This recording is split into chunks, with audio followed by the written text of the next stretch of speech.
मैं अभी आप में से किसी एक के घर के ऊपर एक नोटिस डालूं कोर्ट में कि साहब इसमें मंदिर है, तो क्या आपको बिना सुने आर्डर हो जाएगा कि नहीं साहब चित्रा साहब के घर जाइए और जाके आप सर्वे करिए? दोस्तों, आज आप संबल मुद्दे पर गोदी एंकर की शानदार धुलाई होते हुए देखेंगे। संबल मुद्दे पर गोदी एंकर को आसिम वकार ने ऐसा धोया माना जा रहा है जैसे कि आज गोदी एंकर की आखिरी डिबेट हो। इस धुलाई के कार्यक्रम में समाजवादी पार्टी प्रवक्ता मनोज काका भी जुड़ गए। गोदी एंकर ने पूछा कि आपको हर चीज में साजिश क्यों नजर आती है, तो वैसे ही मनोज काका ने गोदी एंकर को ऐसा जवाब दिया कि मैडम की बोलती बंद हो गई। दोस्तों, वीडियो बेहद शानदार है, इस वीडियो को अंत तक जरूर देखिएगा, क्योंकि वीडियो के अंत में आसिम वकार ने गोदी एंकर के एक सवाल के जवाब में बेचारी को ऐसा धोया कि सारा पैनल हंसने पर मजबूर हो गया। चलिए आपको आगे की डिबेट दिखाते हैं। मनोज सिंह काका जी, आप लोगों को हर बात में साजिश क्यों दिखाई देती है? अच्छा, अगर कोर्ट के आदेश के बाद सर्वे करने के लिए टीम वहां पर गई थी, इतनी बड़ी तादाद में पत्थर कहां से इकट्ठे कर लिए जाते हैं? क्या ये चीजें आप लोगों को नहीं दिखाई? रुको जरा, सब्र करो। हमेशा सरकार और प्रशासन की नियत पर भी पुलिस वाले भी कई जख्मी हुए, घायल हुए, अपने जीवन के लिए संघर्ष कर रहे हैं।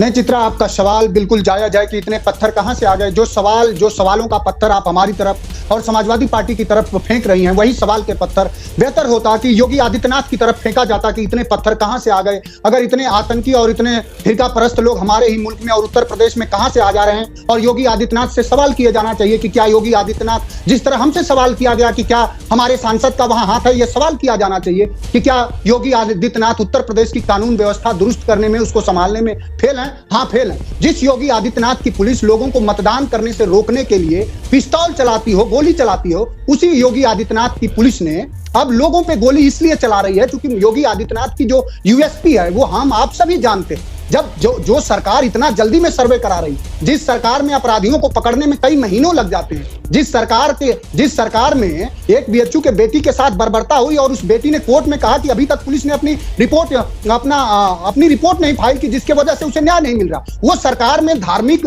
मामलों पर इतनी जल्दीबाजी क्यों हो जाती? वो एक जो लाइन है ना कि उस हिटलरी गुमान पर सभी रहे हैं तू, और जिसमें शासन की कहानी हो गई है बंदूक, तो ये जो हिटलरी गुमान है और जो बंदूक के सहारे योगी आदित्यनाथ अपने बंदूक और अपने सामंती घमंड पर और अपने सामंती जो उनका संस्कार है उसके सहारे उत्तर प्रदेश को चलाना चाह रहे हैं। मैं आपसे जानना चाह रहा हूं कि जिन 4 लोगों की जान गई है, जिन 4 युवाओं की जान गई है, योगी आदित्यनाथ से सवाल है कि किसी भी मुल्क में, किसी भी राज्य में, किसी भी समाज में क्या किसने तस्वीरें नहीं देखी कि उनके पुलिस अफसर कह रहे थे कि चलाओ गोली, और 4 लोगों की हत्या हो गई? और सीएमओ आपका है, रिपोर्ट आपकी है, अखबार आपका है, आप जो चाहो वो रिपोर्ट निकाल। संभल में कोर्ट का आदेश था। मनोज सिंह काका जी, कोर्ट के आदेश के बाद वहां पर टीम पहुंची थी, इस बात को क्यों भूल रहे हैं आप? कोर्ट का आदेश था। देखिए आपका सवाल बहुत समाचीन है और आपका सवाल बहुत जायज है कि कोर्ट का आदेश था। कतई कोर्ट का ये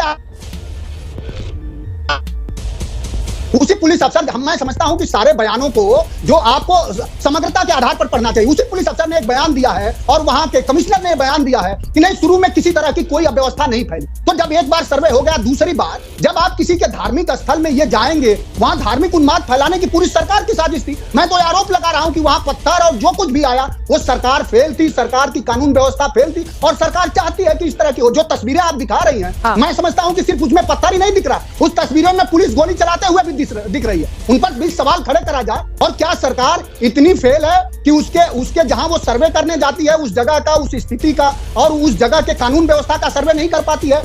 नेताओं की ओर से ही भड़काया गया और वहां पर मुस्लिम युवाओं को बरगलाया जा रहा है मंदिर मस्जिद के नाम पर। आसिम वकार जी, ये सवाल नंबर 1 कि जब पहली बार सर्वे हुआ था तो कोई एतराज नहीं हुआ, आराम से सर्वे हो गया।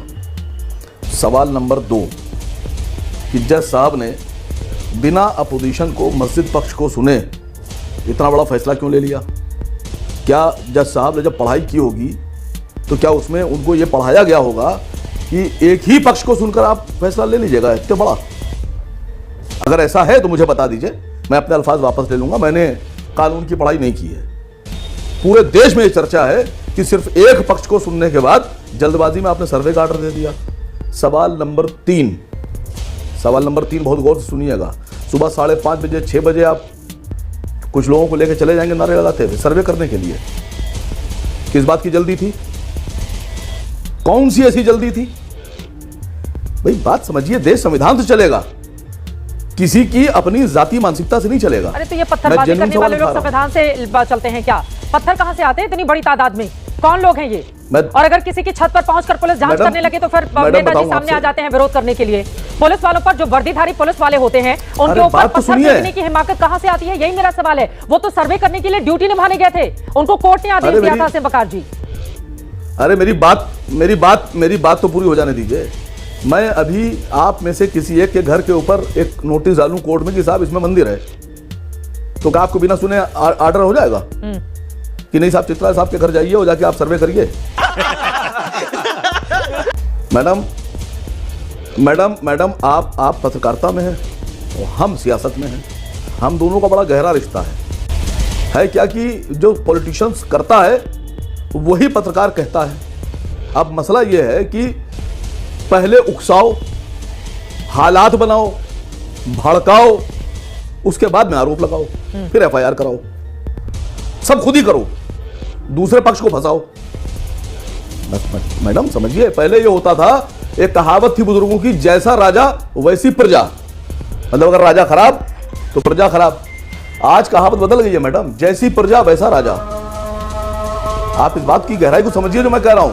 आप अपनी कहती रहिएगा, हम अपनी बात कहते रहेंगे, लेकिन सच्चाई यह है कि क्या बिना दूसरे पक्ष को सुने क्या ये सर्वे का ऑर्डर होना चाहिए था? इसका जवाब दे दीजिए। अगर आप हाँ कहती हैं तो भी मैं सुन लूंगा, आप ना कहती तो भी मैं सुन लूंगा।